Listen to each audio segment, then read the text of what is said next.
from spells, because it's quite similar to the... Do you have... Yeah, of course I can. Okay. And it's video. Yeah, videos are always fun. And it's dark video, unfortunately. It's College of Wizardry video.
It's really nice movie, really nice music.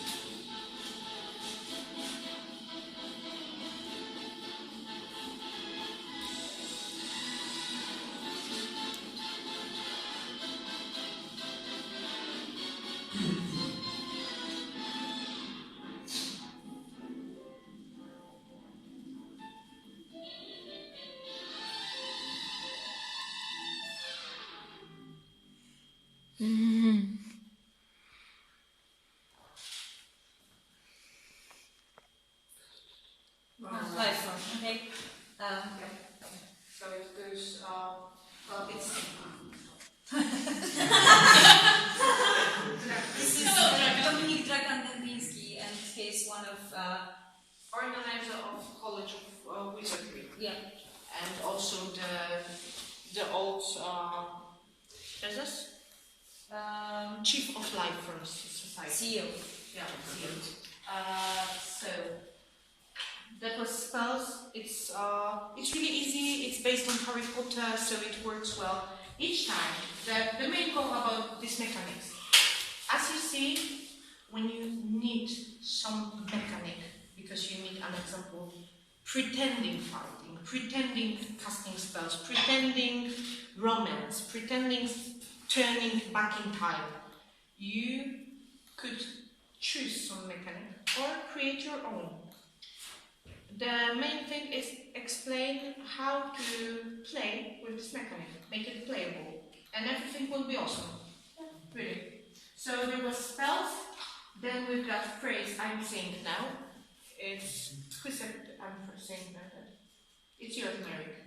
Phrase I'm saying now. It was mine. So like when you have plenty of people discussing all the time, you can set the rule that once in a scene or during the game, you can say this phrase, I'm saying now, and everyone have to respect that and shut up and listen to this one person. And it's this phrase is special and it shouldn't be used on other purpose.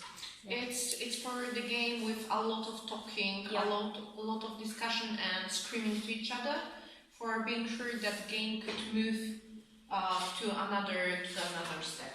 Yeah. So that was praise. Can you repeat that word? Can you repeat that word? Because I didn't... I'm saying now. Okay. It depends. It depends on the game, because it's similar how red word, safe word. Safe word, yeah. Okay, then is cut. Cut mechanic means you could cut a scene in the middle. It works mostly at the G forms. You remember 3 forms. This game with audience. Mary did that by clapping yesterday. So cut is a form when the scene is boring or the scene goes nowhere. Because at the small form, each scene had to go somewhere. It had to show something new, something interesting to players, to audience, to anyone. Each scene had to make something new and get something to the game. So cut is for cutting a scene, stop a scene when it gets boring. So someone could just say cut, or even game master could say cut. Also, it's combined with at Jig Forms. It's combined with game master time back in time or something like that. When he said cut, it doesn't work. Please prepare. We should play this scene once again, but with more sad, an example, or without laughing because of something. But it's because Jig form. Yeah, it's Jig form. Yeah. But it's cut, and it could also be somehow used at the smaller forms. Then it's fate. Fate is something very useful that we find out a few years ago at your character cards. Or information for player before the game. There's some fates, things that player had to do, like had, and not character. Players had to do during the game. So fate could be your character had to go to the moment when he screams at this and this character. Or fate is you had to at the second hour of the game you had to open the door Or a letter. Or you had to give the letter to someone, but not before something and something. It helps making a dynamic of the game, for being sure that in each moment there will be something interesting, and there will be not a moment when at first game master had to came and discuss with players, because fate is like discussion with game master without discussion, and you know that you had to do something before the game. And the second thing is because of fate, you are sure that in each scene there will be no situation like we've got all information at the beginning of the game, and now everyone exchange information, and there's nothing to play because everyone knows everything. So fate helps help making a nice storyline arc, like in the Lion King. Remember this one? Yeah. Yeah. So fate. Fate, for an example, Timon and Pumbaa is at the second hour of the movie. Take along a small lion to your camp And sing.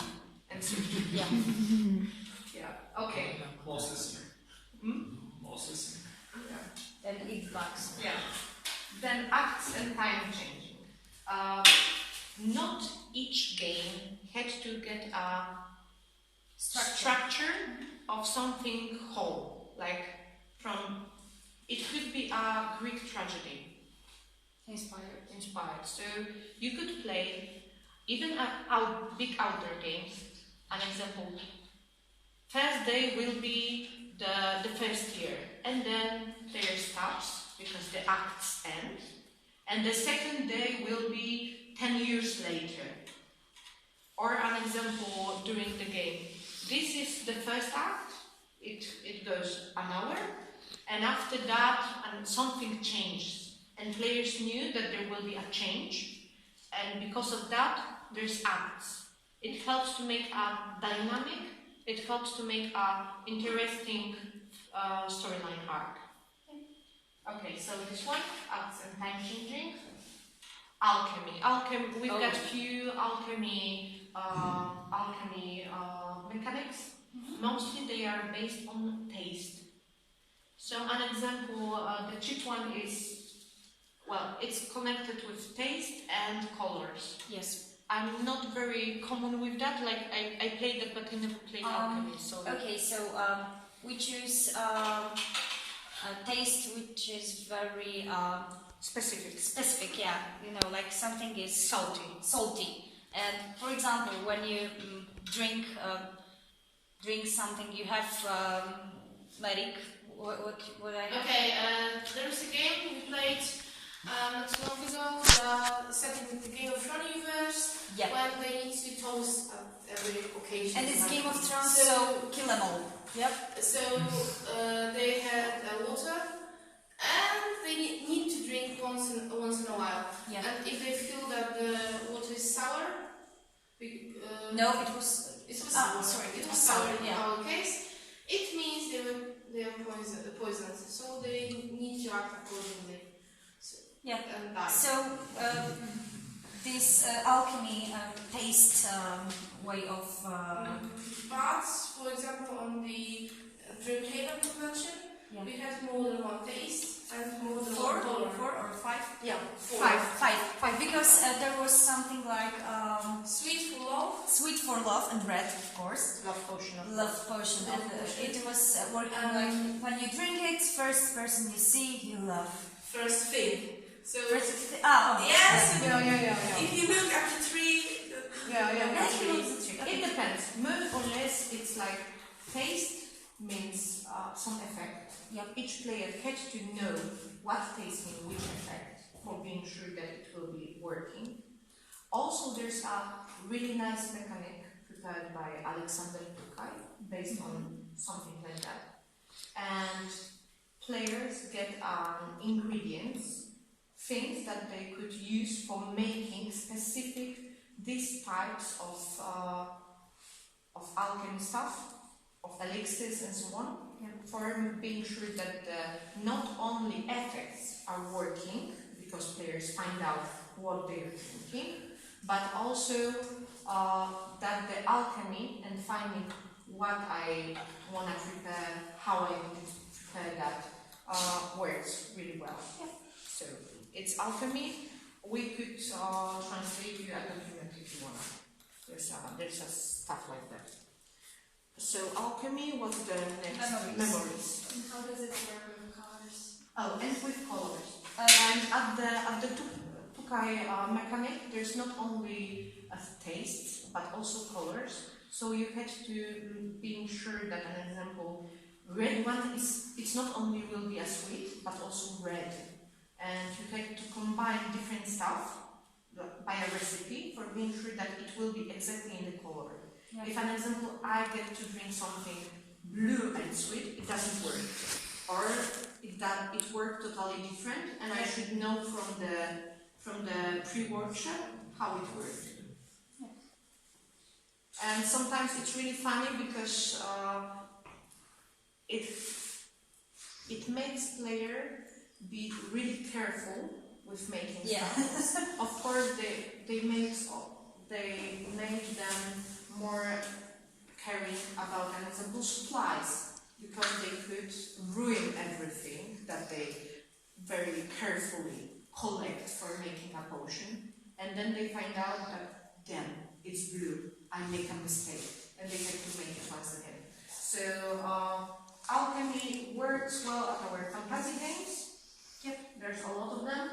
We do also alchemy without mechanic, just as a prop something. Or something Yeah, extra The Witcher, we use an example a lot of ultraviolet lamp with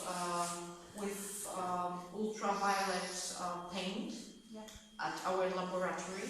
So the really funny moment is each year when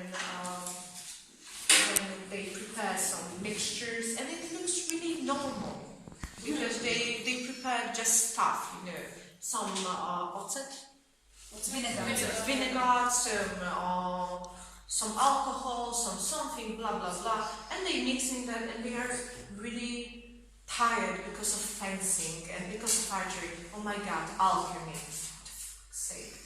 And then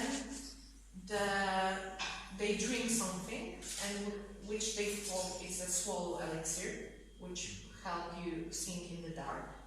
And someone turn off the lights, and it's not in real turn off. It means that in turn off lights, they turn on ultraviolet. Yep. So everything started shining. It's really funny moment. So alchemy, memories. Memories is quite popular. It was used during few LARPs.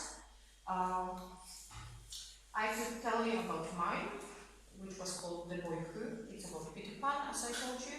And at this game, at-home wood at-home forest that we used and played, there was a small spheres, transparent, translucent one.